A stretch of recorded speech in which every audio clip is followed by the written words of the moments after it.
Bonjour à toutes et à tous, je suis très heureuse de vous retrouver.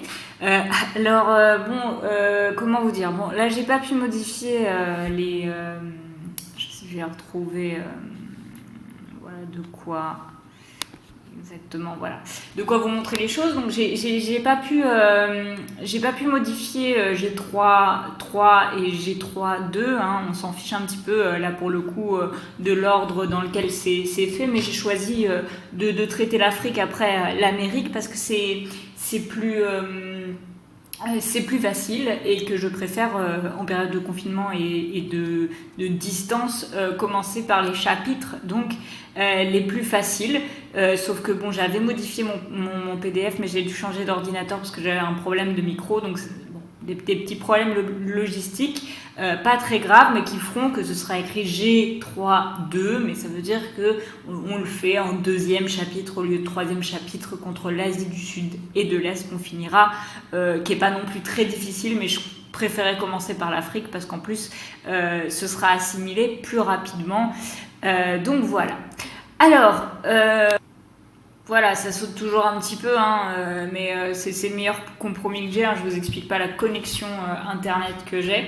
Je suis en partage de connexion, donc c'est un petit peu la galère, comme pour vous, je pense, en raison de la mauvaise bande passante et du câble safe qui est actuellement en phase de rénovation. Donc on va s'intéresser, donc qui peut recouper deux compositions possibles, en fait, qui peut générer deux compositions possibles. Une sur le Sahara, ressources, conflits, qui fera l'objet de notre première leçon, et une composition sur le continent africain. Ce que je vous propose, c'est de prendre 4 heures de votre temps pour étudier le Sahara, donc la première semaine, et 4 heures de votre temps pour étudier le continent africain. Vous avez un croquis possible, hein, ou une étude de cas, vous savez, toujours, hein, c'est toujours le même fonctionnement, un croquis possible, le continent africain. Donc nous, on va commencer assez rapidement, je vais essayer de faire le cours assez rapidement pour qu'il soit chargé rapidement, en reprenant les éléments essentiels du cours que j'ai rédigé. Hein. Je ne vais pas révolutionner ce qui a écrit dans le cours, puisque je vais suivre ce que j'ai rédigé, mais ça va peut-être vous aider. Donc ça vous aidera peut-être à illustrer. Oui. Alors ici, on a une petite image de film d'animation, effectivement, avec en 2017 le long métrage franco-canadien d'animation Sahara, qui est sorti et qui s'inscrit vraiment dans une longue tradition de fantasme de l'espace saharien, qui est souvent véhiculé par l'industrie cinématographique. Hein. Vous imaginez souvent le paysage du Sahara comme une représentation des oasis avec des paysages sableux, et donc le Sahara apparaît comme l'espace du danger, puisque bon, imaginez-vous au Sahara, imaginez-vous dans un désert seul, je pense que vous allez prendre peur. Et donc vous avez une image qui est vraiment très archétypale, c'est-à-dire très modélisante d'un espace, et très fantasmée de cet espace. Donc, une fois qu'on a réalisé l'accroche, hein, dans la deuxième partie de la définition, qu'est-ce qu'il faut faire? Il faut définir ce qu'est le Sahara.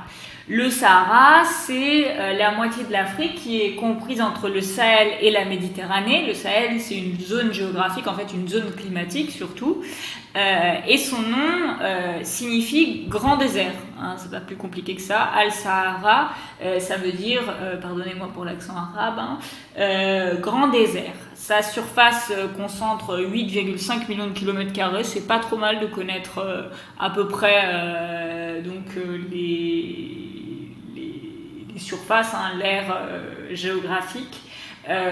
Faut surtout retenir que, comme c'est écrit dans le cours, ça équivaut à la surface du Brésil et à peu près à 15 fois la France. Faut s'imaginer. Les frontières du Sahara sont pas toujours perceptibles, mais elles existent. Cet espace, hein, du Sahara, ce désert, comprend 10 États. plus un État particulier, le Sahara occidental, qui est un espace aujourd'hui donc au sud du Maroc qui est extrêmement disputé. Donc vous avez le Maroc, la Tunisie, l'Algérie, la Libye, l'Égypte, la Mauritanie, le Mali, le Niger, le Tchad et le Soudan.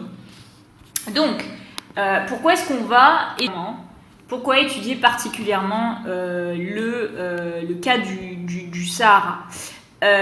C'est un espace extrêmement courtisé, qui va nous permettre de comprendre qu'en réalité, l'Afrique n'est pas un espace pauvre. L'Afrique, c'est un continent qui est extrêmement riche, mais dont les ressources ne sont pas souvent exploitées soit par elles-mêmes, donc attention, je parle de l'Afrique en tant que continent, l'Afrique contient plus d'une cinquantaine de pays, d'États, donc n'oubliez pas de ne jamais dire que l'Afrique est un pays. L'Afrique, c'est un continent. Effectivement, on a tendance à en parler comme d'une entité commune, voilà, mais effectivement, ça reste un continent comme l'Europe. Ne confondez pas être français et être européen, ne confondez pas être malien et être africain, ça n'est pas du tout la même chose. Donc effectivement, c'est un espace du coup qui est très convoité, qui fait l'objet de conflits importants, physiques ou verbaux, de conflits sociaux, de conflits politiques, de conflits diplomatiques. Il est composé de plein de richesses, mais également de beaucoup de vides, de zones vides, et donc c'est un espace très vaste, peu maîtrisé, où finalement la corruption gangrène l'exploitation territoriale. Sa maîtrise est donc un enjeu extrêmement important d'un point de vue économique, mais également géopolitique hors échelle, puisque comme je vous l'ai dit, le Sahara, c'est un désert qui traverse plusieurs pays et donc qui met en relation plusieurs pays.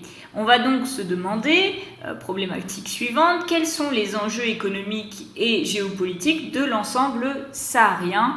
Donc c'est l'objet de notre cours. Alors évidemment, le Sahara est un espace à forte contrainte, ça vous vous en doutez, mais riche de ressources, ça vous le savez peut-être moins. Comment l'espace saharien s'articule-t-il entre atouts et contraintes? D'abord, c'est un espace qui, grand 1 effectivement, a une image qui inspire plutôt la contrainte, et donc qui fait appel à vos représentations. Pour vous, qu'est-ce que ce serait le Sahara? Vous pouvez y répondre. Et j'aurais tendance, à utiliser ce tableau de Gustave Guillaumet qui s'appelle le Sahara et qui montre que, effectivement, dans l'imaginaire occidental, c'est un objet de fantasme que l'industrie cinématographique s'est approprié. C'est un rêve touristique européen, le Sahara, monter sur le dos d'un chameau pour aller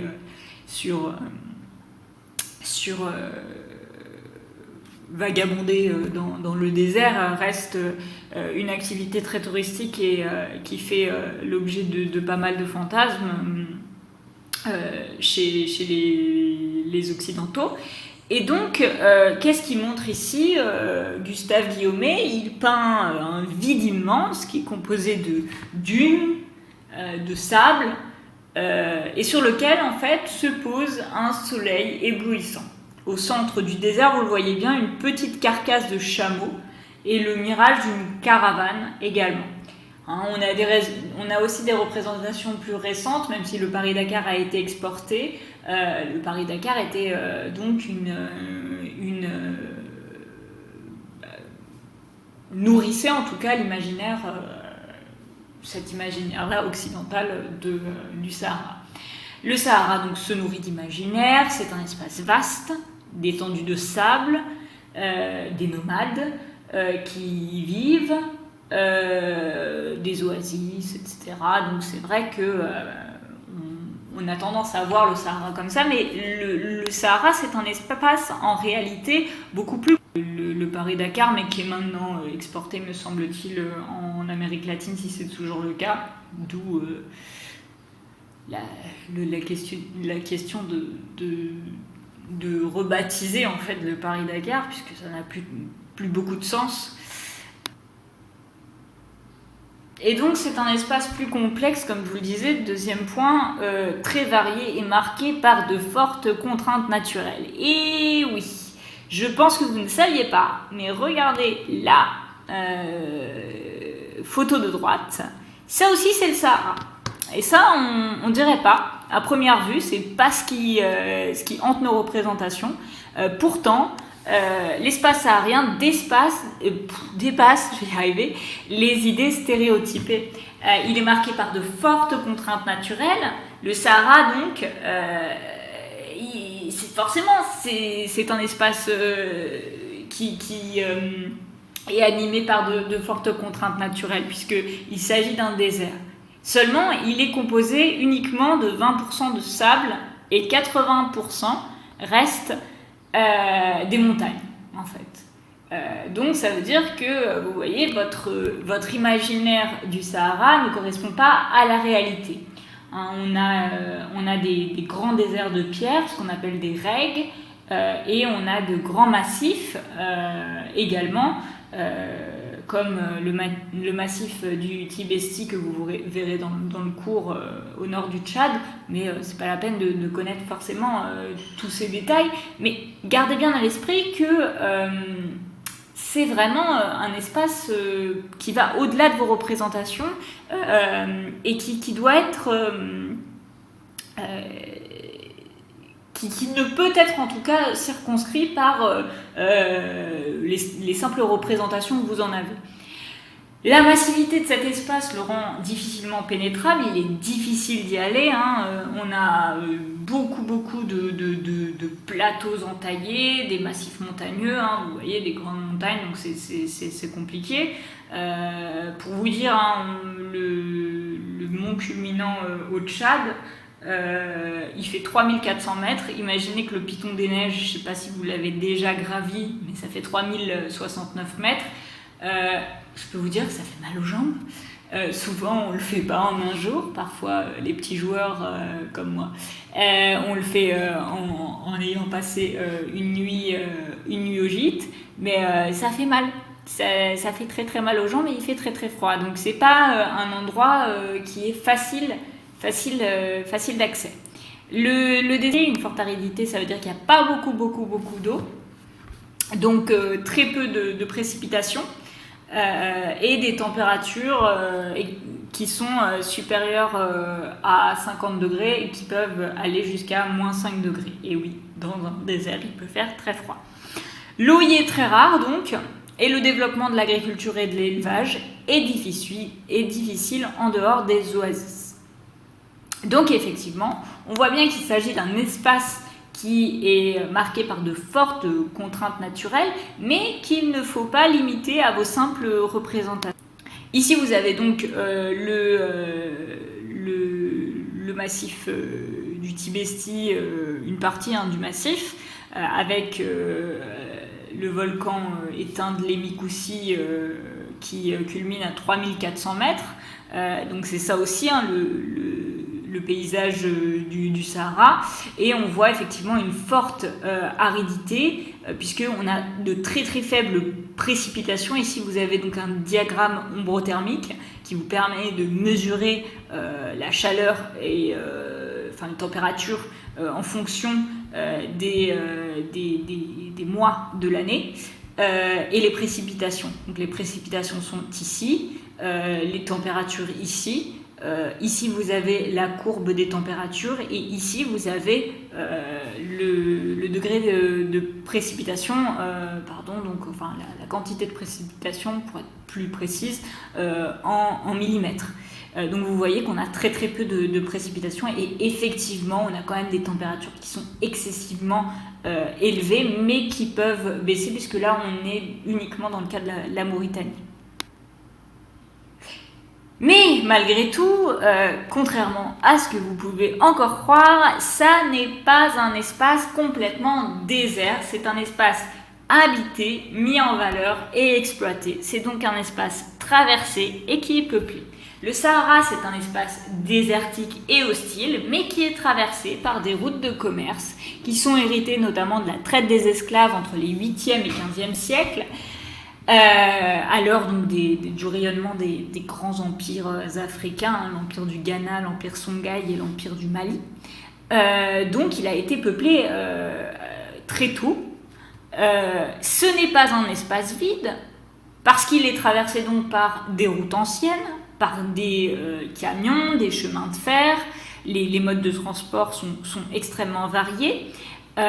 C'est le cas notamment de la ligne mise en service en 63, qui est longue de 700 km, qui relie Zouérat à Nouadhibou. Rien à voir avec le personnage Hadibou, et si ça vous permet de le retenir, vous pouvez...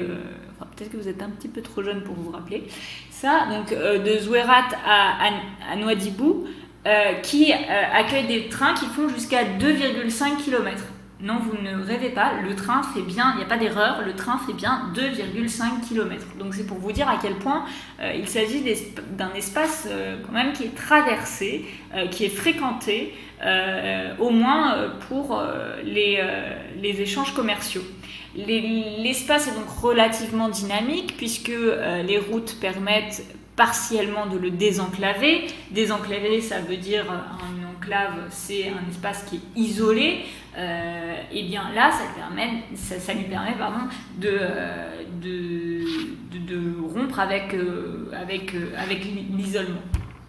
Il est peuplé par des nomades ou des semi-nomades, comme des Touaregs. Ce sont des gens donc, qui n'habitent pas toujours au même endroit, parce que en fonction des saisons, en fonction de... ils bougent, notamment pour obtenir de l'eau, pour obtenir des denrées, et puis c'est leur culture, tout simplement. Et je parle pas forcément de saison, on va pas rentrer dans les détails, mais en fonction évidemment de la présence de l'eau et des cultures qu'ils peuvent faire, donc ce sont plutôt des saisons agricoles. Donc il abrite des villes qui ne cessent de croître, ce Sahara. Il n'échappe donc pas du tout à l'urbanisation. Vous avez le cas de Sebha, au milieu de la Libye. Alors, Sebha, je vais la voir. Sebha est ici. Sebha, c'est 150 000 habitants et des touristes. Donc, là, on est en plein cœur du Sahara, une urbanisation claire. Donc, vous voyez bien qu'effectivement, on a un espace qui est en tout cas très... Sebha, pour vous dire, Saint-Denis, c'est environ 200 000 habitants. Donc on n'est pas loin, on est à 50 000 habitants près, au milieu du désert, dans une ville de 150 000 habitants. Plus loin, 150 000 habitants. C'est un espace, pourquoi est-ce qu'il est habité ? Parce que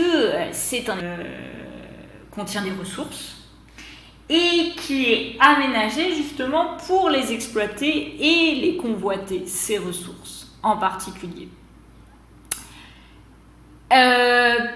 Vous avez plein d'aménagements comme il est dit dans le cours. Par exemple, pour exploiter le gaz naturel, il faut à tout prix développer des usines. Vous avez de nombreux sites en Algérie. Je vous ai expliqué qu'il en était de même pour le pétrole, qui implique des raffineries de pétrole que vous avez en Algérie, en Libye, en Égypte, au Soudan. Le minerai aussi implique l'exploitation en fait du minerai implique des aménagements, des mines de fer, de phosphate aussi. Le Maroc représente 80% des réserves mondiales. L'uranium aussi. Les systèmes d'irrigation impliquent également des aménagements et les centrales aussi.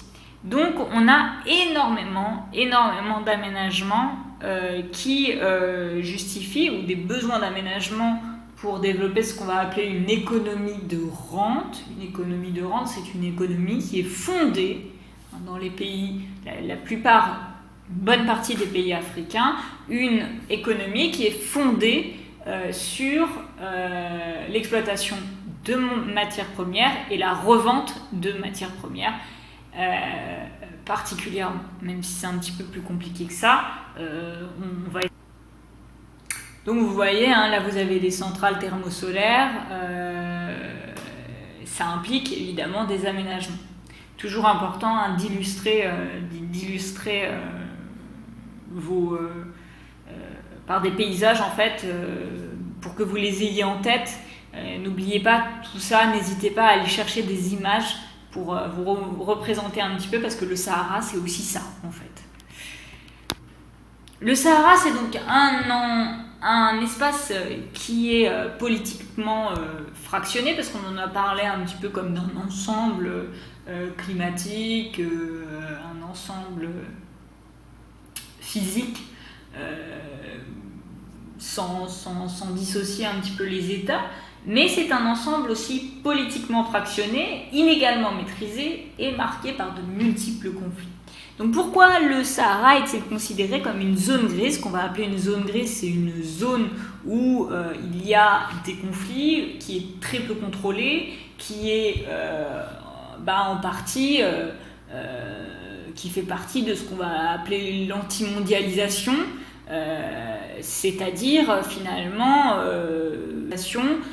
l'aspect trafic, tout ce qui implique hein, des échanges non contrôlés, liés aussi à l'absence d'État fort. Le fait que l'État n'est pas les États en tout cas qui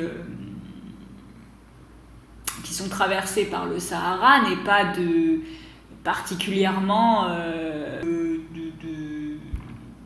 ne soient pas en fait des États tout simplement forts, c'est-à-dire ça ne veut pas forcément dire démocratique. Un État fort, c'est un État qui soit capable d'organiser une maîtrise totale de son territoire.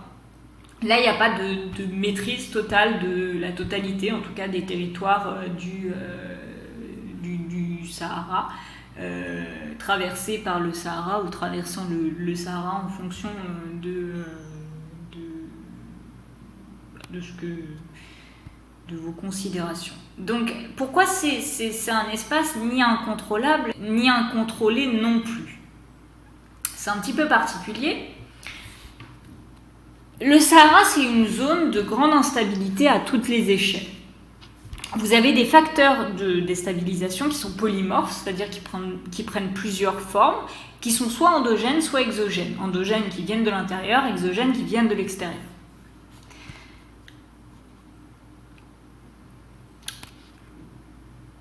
Là, vous pourriez utiliser, comme il est dit dans le cours, les documents 6, 7 et 9, page 278, pour montrer en quoi le Sahara est une zone d'instabilité, en définissant les facteurs et les acteurs.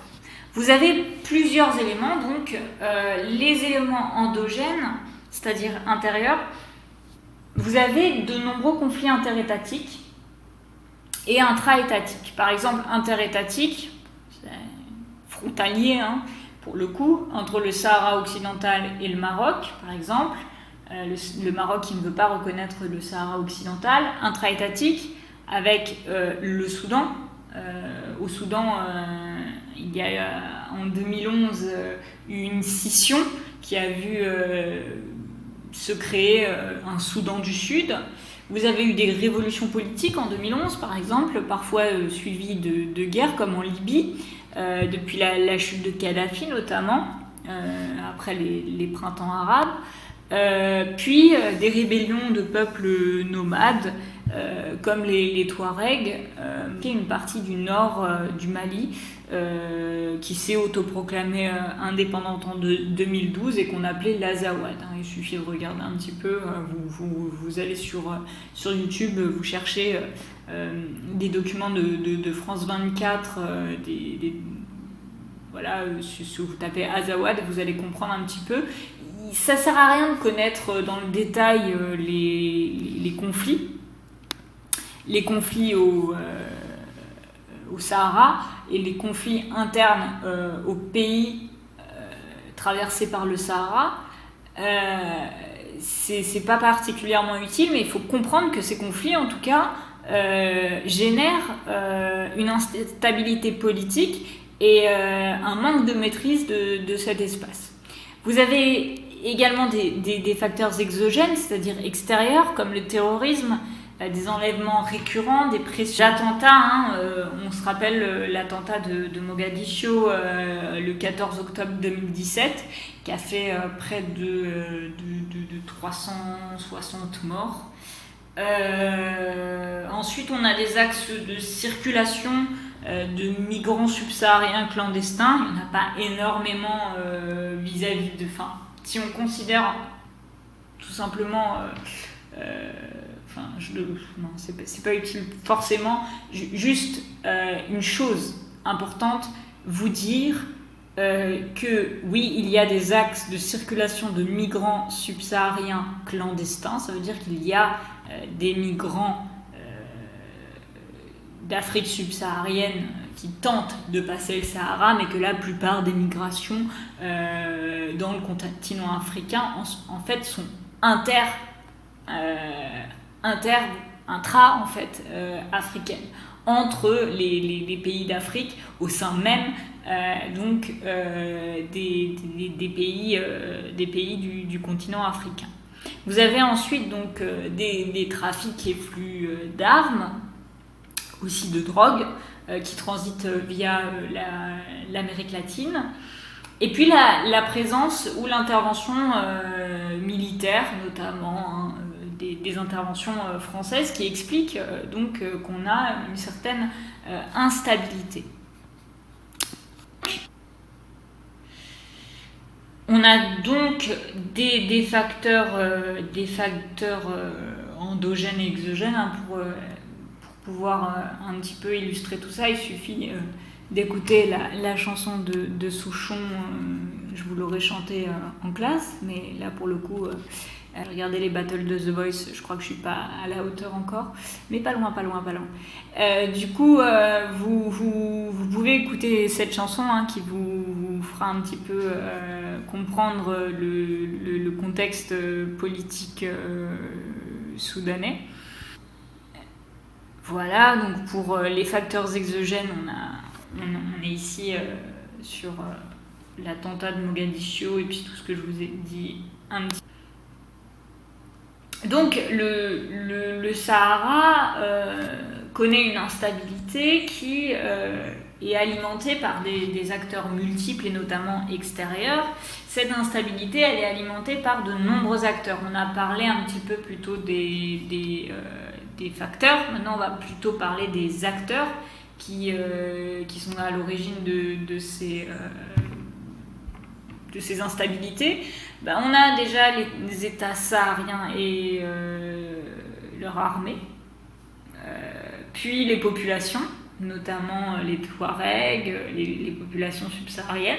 On a des organisations terroristes islamistes à plusieurs échelles, c'est-à-dire soit régionales, soit reconnues sur le plan international, soit plutôt locales. On a AQMI, que vous devez connaître, Al-Qaïda au Maghreb islamique, qui a revendiqué pas mal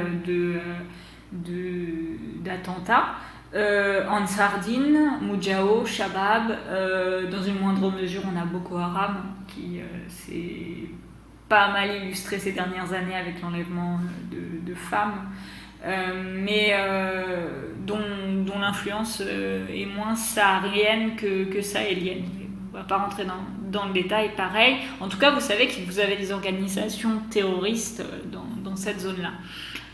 On a des réseaux mafieux internationaux également, qui sont liés au trafic de drogue, des armées étrangères et la présence de l'ONU également. Cela donc concourt à faire du Sahara une zone grise définie comme un espace de dérégulation sociale de nature politique ou socio-économique où les institutions centrales ne parviennent pas à affirmer leur domination, laquelle est assurée par des micro-autorités alternatives. Pour le dire simplement, en tout cas, ce sont des espaces qui ne sont pas entièrement maîtrisés par l'État, par une seule entité étatique, et du coup vous avez des groupuscules, des groupes, des polices, groupes paramilitaires qui c'est pas vraiment des polices, ce serait plutôt des milices, mais voilà, qui vont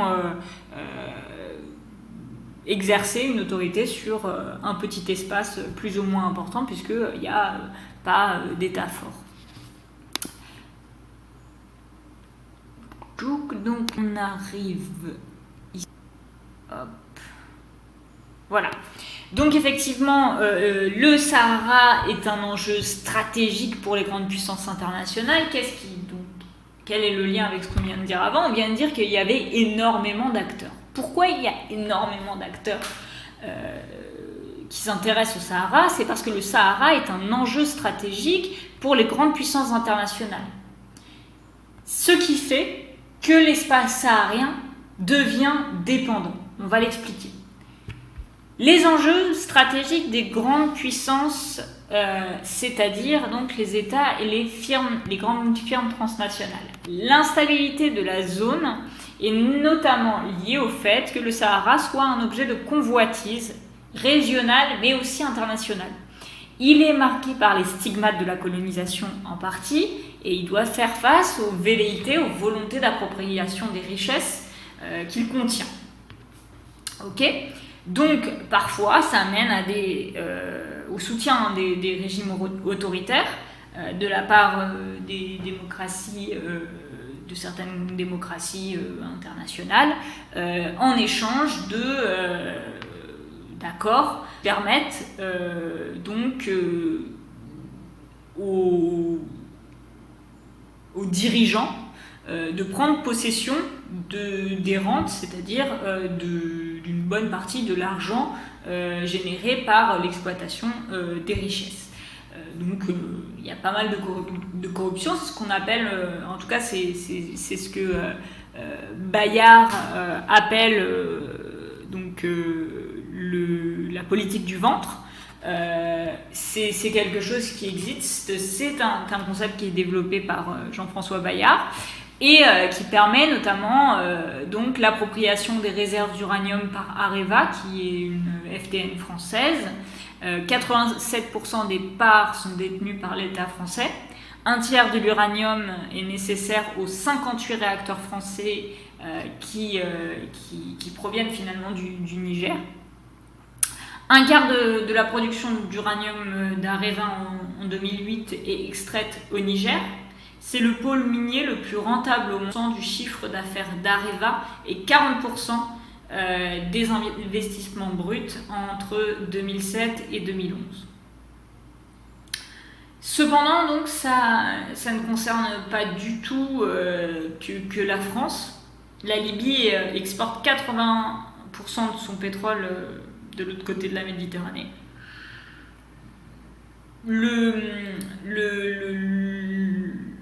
Le Sahara fait aussi une transition énergétique européenne et au cœur de la transition énergétique européenne, puisqu'il y a la volonté de développer l'énergie solaire dans le désert grâce évidemment à l'importance du soleil. Il suffit donc de regarder le document 13, page 280. Pour tout ça, pour toutes ces raisons, la stabilité de la région est donc nécessaire en vue de maintenir des accords stratégiques pour les grandes puissances. Ça veut dire que le Sahara, quand même, est un espace pas tout à fait incontrôlé, mais un petit peu. Et il n'est pas tout à fait incontrôlé parce qu'aussi les puissances internationales y développent des accords stratégiques pour pouvoir donc continuer à se ravitailler en matières premières. Les conséquences, c'est la multiplication des moyens extérieurs de pacification de la région. Donc ça veut dire que vous avez de plus en plus de pays ou d'organisations internationales qui tentent de pacifier la région. En 2004, vous avez la création de Frontex par l'UE, la coopération européenne de gestion et de surveillance des fronts extérieurs, qui a mené à la création d'un corps européen de garde-frontières et de garde-côtes en 2016, chargé de surveiller notamment les côtes de la zone saharienne. Et puis vous avez des investissements extérieurs, par exemple les Chinois qui investissent particulièrement en Algérie. Regardez le document 12, page 280. Donc vous avez plusieurs raisons, soit pour...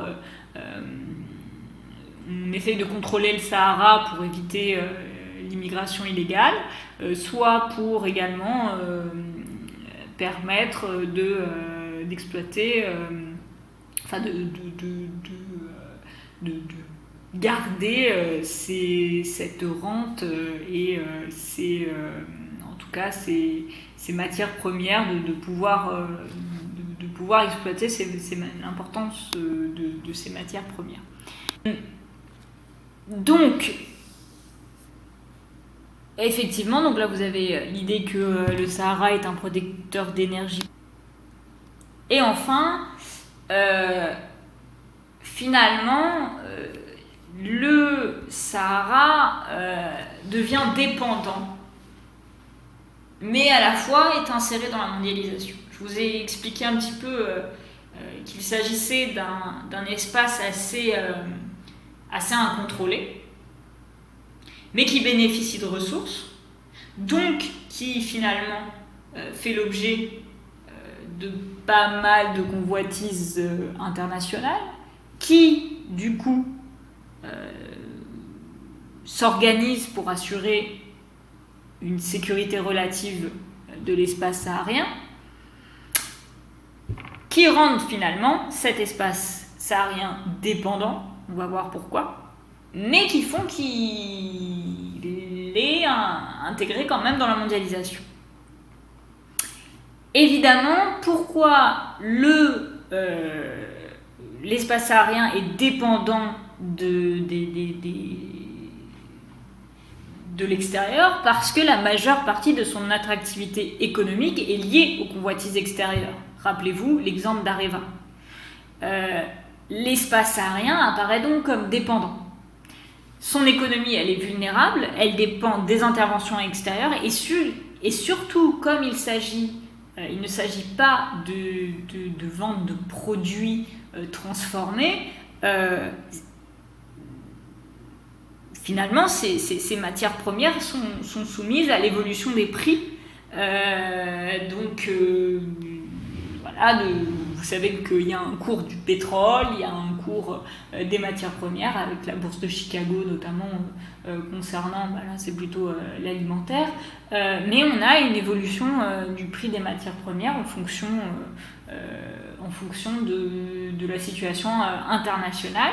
Elle dépend aussi donc des aides publiques au développement qui viennent de l'étranger, des négociations sur la dette extérieure avec les institutions internationales. Donc l'espace saharien est extrêmement dépendant, son économie est très vulnérable.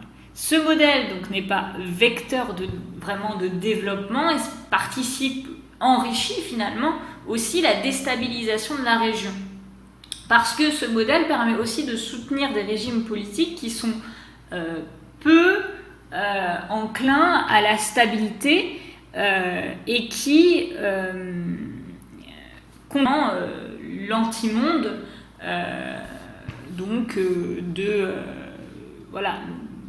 finalement le revers de la mondialisation, c'est-à-dire ces échanges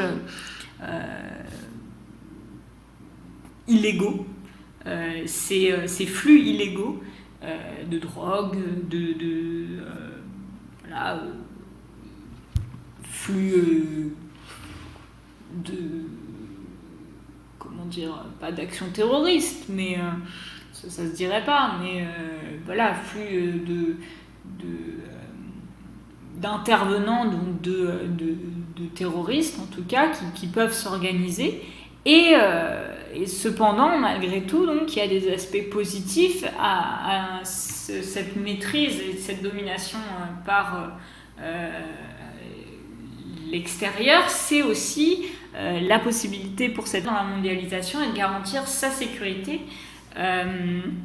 avec la protection des ressortissants notamment. On a beaucoup d'accords bilatéraux, c'est-à-dire entre deux pays notamment, qui existent sur la présence militaire.